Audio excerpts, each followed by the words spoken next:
हाय, कैसे हैं आप लोग। आपका एक बार फिर से स्वागत है। आज हम क्लास 8 का हिस्ट्री का चैप्टर लेके आ गए हैं, व्हेन वेयर एंड हाउ। जैसा कि ये चैप्टर आपको देखने से याद होगा कि आप क्लास 6 और 7 में भी इसको अच्छे से पढ़े होंगे, लेकिन जब क्लास 6 में आप इसके बारे में पढ़े होंगे तो वहाँ पे प्री हिस्ट्री और पोस्ट हिस्ट्री के बारे में पता चला होगा कि शुरुआत के अर्ली मैन, प्रारंभिक मैन का क्या एस्टेब्लिशमेंट था, कैसे अपने आप को आगे बढ़ाए। जब क्लास 7 में व्हेन वेयर हाउ पढ़े होंगे तो वहाँ पे आप पढ़े होंगे नए नए साम्राज्य का उदय के बारे में पढ़े होंगे। लेकिन आज जो क्लास 8 में हम व्हेन वेयर हाउ पढ़ेंगे, सिर्फ यहाँ पे पढ़ेंगे मुगल राज का अंत और यूरोपियन साम्राज्य का शुरुआत कैसे होता है अपने इंडिया में, उसके बारे में पढ़ेंगे। यानी कि खास करके अंग्रेज़ के बारे में पढ़ेंगे, ब्रिटेन के बारे में पढ़ेंगे, ब्रिटिश एम्पायर के बारे में पढ़ेंगे। इसमें दो चैप्टर बहुत महत्वपूर्ण है, दो टॉपिक बहुत महत्वपूर्ण है। पहला है मॉडर्न पीरियड और दूसरा है कॉलोनियल पीरियड। इसी से पूरा आपको समझ में आ जाएगा। छोटा सा चैप्टर है, इसको अच्छे से जानने की हम लोग कोशिश करेंगे। तो चलिए शुरू करते हैं। सबसे पहले है मॉडर्न पीरियड। तो मॉडर्न पीरियड कहने का मतलब ही है कि अपने यहाँ उस समय मॉडर्न पीरियड में, यानी कि मॉडर्न हिस्ट्री की बात करेंगे तो मुगल का अंत होने का समय था। यहाँ तो मुगल का अंत होने का समय था, मुगलों का शासन चल रहा था। तो उसी समय क्या होता है कि यूरोपियन साम्राज्य में, जैसे कि ब्रिटिश लोग अपने यहाँ क्या करते हैं, ट्रेड के बहाने से अपने यहाँ स्टार्ट करते हैं आने का। और ठीक है, और किसी एक जगह पे वो ट्रेड के बहाने से अपना स्टार्ट करते हैं और धीरे धीरे पूरे भारत में छा जाता है। उसका कंट्रोल हो जाता है, पूरे ब्रिटिश एम्पायर का कंट्रोल हो जाता है। तो उसी के साथ कहता है कि मॉडर्न पीरियड जो है establishment of British rule under the east India company. कहता है कि मॉडर्न पीरियड की शुरुआत अपने इंडिया में, जैसे ही ईस्ट इंडिया कंपनी का स्थापना हो जाता है अपना भारत देश में, तो वहीं से अपना शुरू हो जाता है मॉडर्न पीरियड। क्या हो जाता है? Modern period. और जब मॉडर्न पीरियड शुरू होता है तो ब्रिटिश रूल जब अपने यहाँ आता है तो अपने यहाँ बहुत सारा इम्पैक्ट, उसका प्रभाव पड़ता है। इम्पैक्ट जो पड़ता है, बहुत सारा चेंजिंग जो आता है, खास करके पॉलिटिकल्स में आते हैं, इकोनॉमिक्स में आते हैं, सोशल एंड कल्चर लाइफ में चेंजिंग आते हैं। क्योंकि जब दूसरे साम्राज्य का उदय होता है किसी जगह पे तो वो बहुत सारी घटनाओं को अंजाम देते हैं। तो सबसे पहले चूंकि अंग्रेज लोग ने हमारे यहाँ का पॉलिटिकल हालात को देखते हुए, हमारे यहाँ के पॉलिटिकल हालात, यानी कि मुगल एम्पायर था उस समय, और उस समय सिचुएशन मुगलों का बहुत काफ़ी कमज़ोर था। तो उसी का फ़ायदा उठाते हुए, उसी पॉलिटिक्स का फ़ायदा उठाते हुए पहले वो ट्रेड के रूप में अपने यहाँ आते हैं। तो बहुत सारा चेंजिंग पड़ता है पॉलिटिकल रूप में, इकोनॉमिक्स रूप में, सोशल रूप में और कल्चर में। आप देखते हैं कि जब उसके आने के बाद, उसके ईस्ट इंडिया कंपनी के आने के बाद, यानी कि अंग्रेज लोग के आने के बाद जो कुछ डेवलपमेंट हुए according to your book, new systems of administration, यानी एक नए प्रकार का एडमिनिस्ट्रेशन की शुरुआत हुई। अलग पद्धति से नए कानून बने, नए रेवेन्यू सिस्टम अप्लाई किया गया पूरे देश पे, ताकि धीरे धीरे वो पूरे भारत पे कब्जा कर चुका था। आगे हम आपको और अच्छे से इसका बताएंगे। The purpose of British rule was to colonise India.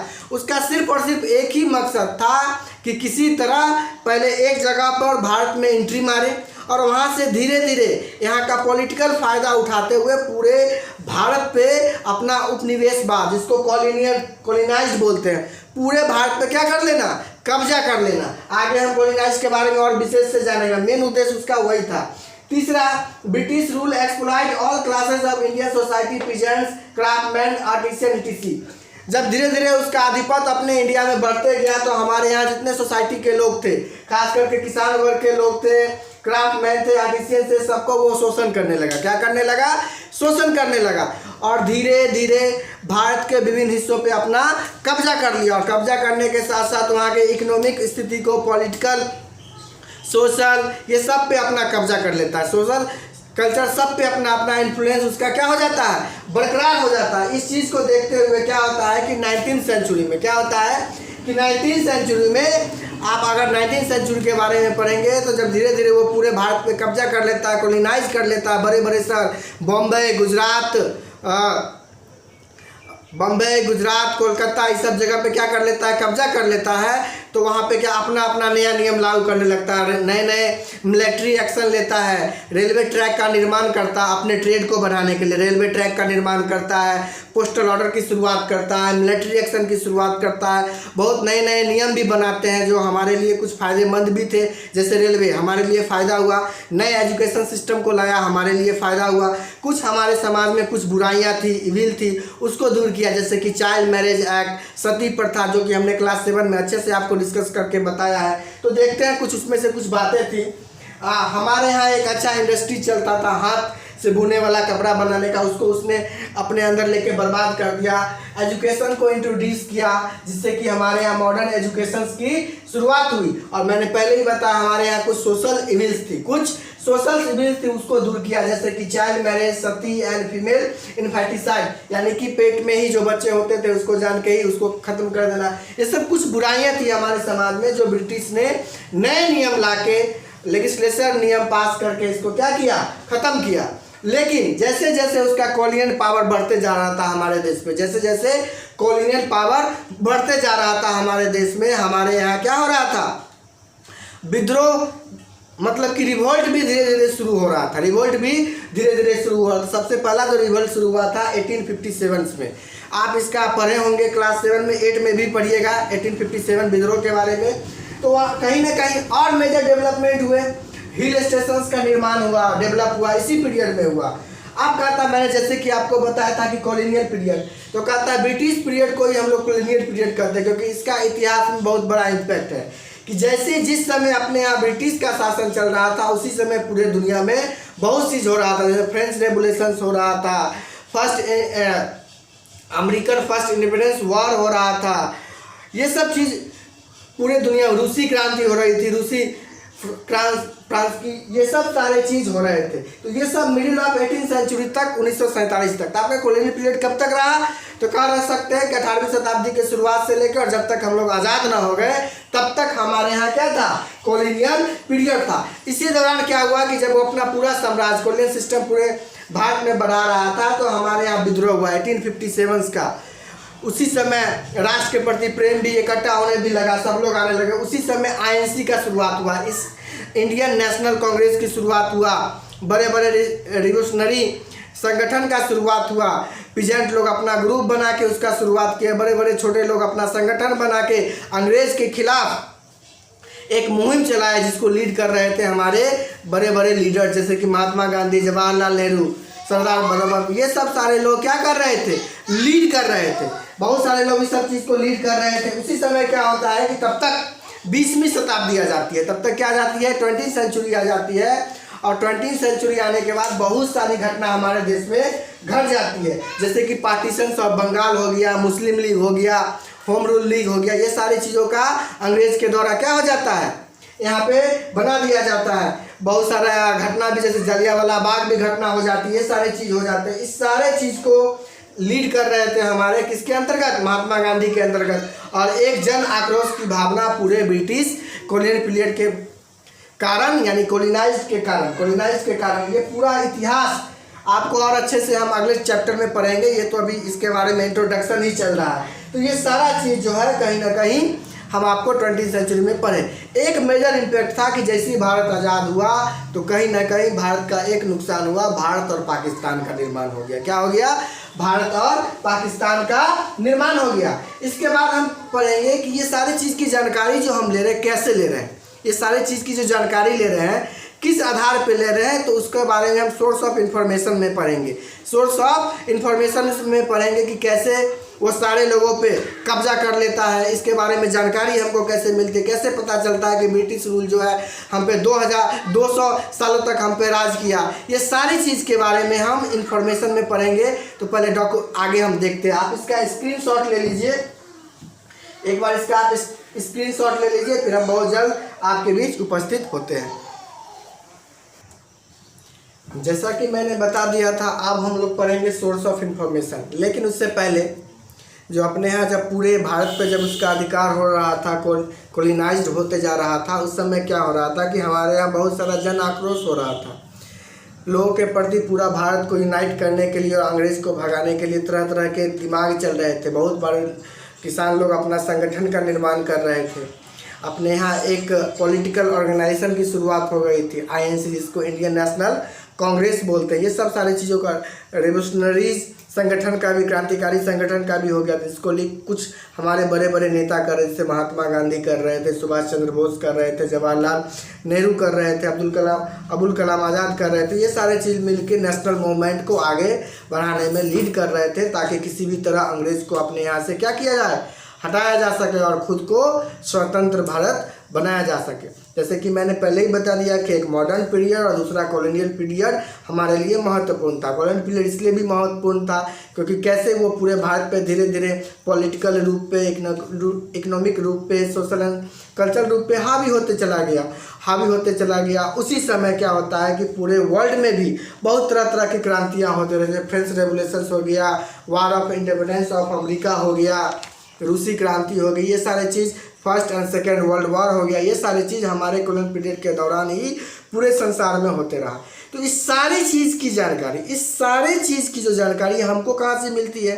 तो हमको जो मिलती है ब्रिटिश के द्वारा जो डॉक्यूमेंट्स तैयार किए गए थे, चाहे लिखित रूप से हो या मौखिक रूप से हो, उस सारी चीज़ की जानकारी हम लोग पढ़ेंगे सोर्स ऑफ इंफॉर्मेशन में। तो सबसे पहला है सोर्स ऑफ इंफॉर्मेशन में ऑफिशियल्स रिकॉर्ड। ऑफिशियल रिकॉर्ड क्या होता है? One of the most authentic source of information for this period about British administration. Official मतलब उसके द्वारा जो बताया गया है कि उसका साम्राज्य कैसा था, वो साम्राज्य को भारत में कैसे चलाता था, खास करके उसका जितना भी पॉलिसी हो, एवरी प्लान हो, ट्रीटी हो, एग्रीमेंट हो, ये सारे चीज़ वहाँ पे हमको मिलते हैं। All important documents, set up record rooms and administration institutions like collectorates, secretaries and law court.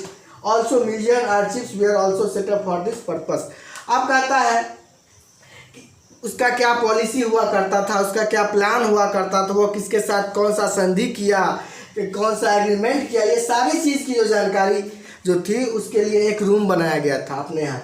ठीक है, सारे उसके एडमिनिस्ट्रेटिव के बारे में, रूम, इंस्टीट्यूशन, जैसे कि कलेक्ट्रेट कैसे चलता था, सेक्रेटरीट कैसे चलता था, लॉ कोर्ट कैसे चलता था, इस सारे चीज़ों की जानकारी आज के डेट में हमारे यहाँ म्यूजियम में इकट्ठा है या फिर आर्चिव में इकट्ठा है, ताकि इसी के लिए, इसके उद्देश्य से इसका निर्माण किया गया था। कहता है कि एक नोट है आपका, all the old government documents, diaries, letter etc are kept and preserved in the national archives of the India, New Delhi. कहता है जितने भी अंग्रेज से रिलेटेड जो भी डॉक्यूमेंट्स है, लेटर है, डायरी है, जो भी चीज़ है वो नेशनल आर्चिव में रखा हुआ है नई दिल्ली में। ये आर्चिव्स क्या होता है? तो ये एक पुराने डॉक्यूमेंट्स का ग्रुप होता है जिसको किसी रूम में हम लोग रखते हैं। जैसे कि आर्चिव्स एक collection of historical documents etc, मतलब कि ये इतिहास का जो भी डॉक्यूमेंट्स है उसका संग्रह होता है, जिसको दिखाने के लिए एक जगह या एक ऑर्गेनाइजेशन में रखा जाता है, उसी को हम लोग बोलते हैं आर्चिव्स।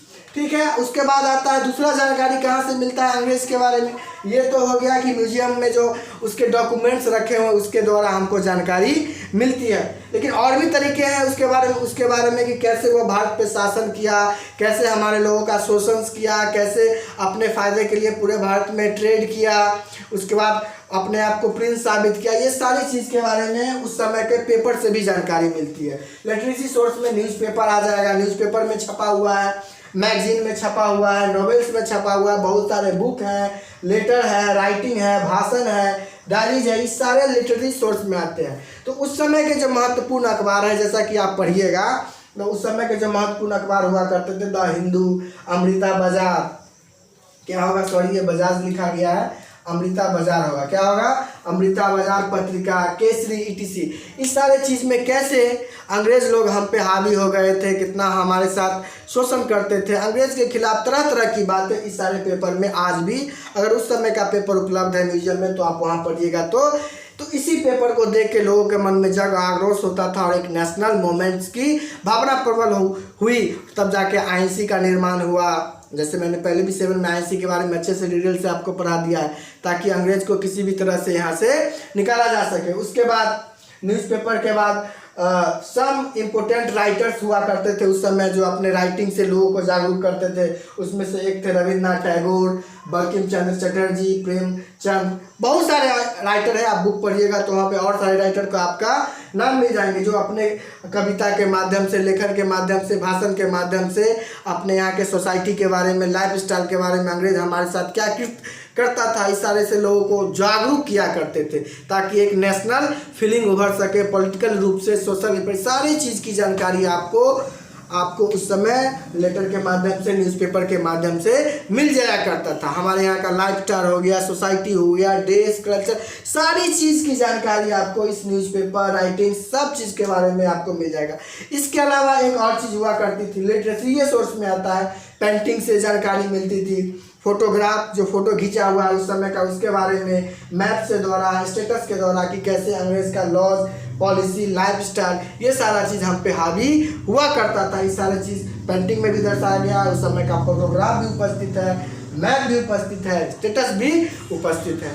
अब हम लोग सेंसस के बारे में पढ़ेंगे और सर्वे के बारे में पढ़ेंगे, और उसके बाद थोड़ा सा ओरल हिस्ट्री के बारे में जानेंगे कि लोग मौखिक रूप से क्या बताते हैं इसके बारे में। ठीक है, आप इसका एक बार स्क्रीनशॉट ले लीजिए, एक बार स्क्रीनशॉट ले लीजिए, फिर हम आपके बीच उपस्थित होते हैं।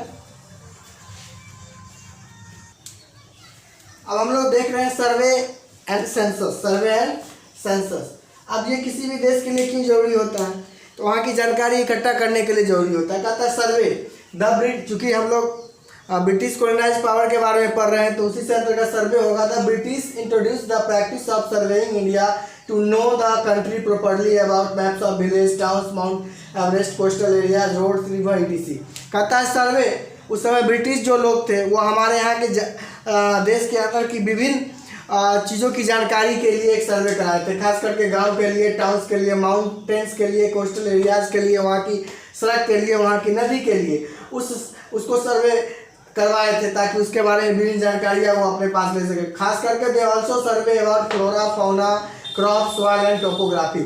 खास करके वो और भी जानकारी इकट्ठा कर रहे थे, पौधों की प्रजातियाँ के बारे में, जानवरों के प्रजातियाँ के बारे में, क्रॉप्स के बारे में, सॉइल के बारे में, और टोपोग्राफी यानी धरातल से रिलेटेड चीज़ों के बारे में वो सर्वे कर। उनके लिए उन्होंने एक ऑफिस का भी निर्माण किया था, जो कि देहरादून में था। The office of surveyor was India was set up in Dehradun, जो कहाँ था? देहरादून में था। कभी कभी ये एग्जाम में पूछ लिया जाता है, ये आपके लिए क्या हो जाएगा? VVI हो जाएगा। उसके बाद सेंसस, सेंसस क्या होता है? तो an official count of people who live in a country including information about their age, jobs, religion, caste, etc। कहता है सेंसस होता है कि ऑफिशियल गिनती होती है, ऑफिशियल गिनती होती है किसी भी देश के लिए, किसी भी देश के लिए, वहाँ के लोगों के लिए, वहाँ के लोग कितने उम्र के हैं, कितना लोग जॉब करते हैं, कितना लोग जॉब नहीं करते हैं, वहाँ का धर्म कैसा है, वहाँ का कास्ट कैसा है, ये सब की जानकारी इकट्ठा होती है सेंसस से। डाटा मिलता है सेंसस को, और ये प्रत्येक 10 साल पे ऑर्गेनाइज किया जाता है। ब्रिटिश काल में भी 10 साल पे होता था, और अपने भारत सरकार के काल में भी प्रत्येक 10 साल पे होता है। British organise census operation after 10 years. उसके बाद आता है अपना ओरल हिस्ट्री। क्या आता है? Oral history. ओरल मतलब मौखिक, जो मुंह से याद हो, जो लोगों को याद हो पास्ट की जानकारी, उसी को बोलते हैं ओरल हिस्ट्री। ये क्यों जरूरी है? क्योंकि न्यूज़पेपर्स के बाद द्वारा, लिटरेसी सोर्स के द्वारा जो जानकारी मिल रही है, और उस समय जो लोग जीवित थे, वो जो अपने उस समय की आंखों देखा हाल जो बता रहे, वो काफ़ी मायने महत्वपूर्ण हो जाती है। The collection and study of colonial historical information about the British using sound recordings and interview with the people who remember past event. कहने का मतलब वही है कि वो सारा कलेक्शन, अध्ययन कॉलोनियल पीरियड के बारे में, जो उस समय आवाज़ के रूप में या इंटरव्यूज़ के रूप में लोगों को जो याद है, वो पास्ट की घटना के बारे में, उसी का संग्रह ओरल हिस्ट्री कहलाता है। तो यहाँ पे अपना चैप्टर खत्म हो जाता है, वेयर, व्हेन एंड हाउ। अगर आप इस चैप्टर को और अच्छे से, सटीक जानकारी है तो इसको एक बार और अच्छे से पढ़ लें, पॉइंट बाय पॉइंट बुक को पढ़ें, तो और आपको अच्छे से क्लियर हो जाएगा। मेरे हिसाब से कोई भी पॉइंट नहीं छोड़ा हुआ है। आपके लिए एक नोट है यहाँ पे, जॉर्ज एवरेस्ट एक ऐसा व्यक्ति था जो माउंट एवरेस्ट को कैलकुलेट करने में अपना महत्वपूर्ण योगदान दिया था। उसी के नाम पे जॉर्ज एवरेस्ट का नाम भी पड़ा था। इसी ने पहली बार माउंट एवरेस्ट को कैलकुलेट किया था, उसकी माप की थी, इसलिए इसको जॉर्ज एवरेस्ट के भी नाम से जाना जाता है। एक बार इसका स्क्रीनशॉट ले लीजिए, और बहुत जल्द हम आपके बीच एक नया चैप्टर के साथ उपस्थित होंगे। इसका स्क्रीनशॉट ले लीजिए। अभी तक वीडियो देखने के लिए आपका धन्यवाद। बहुत जल्द मिलेंगे।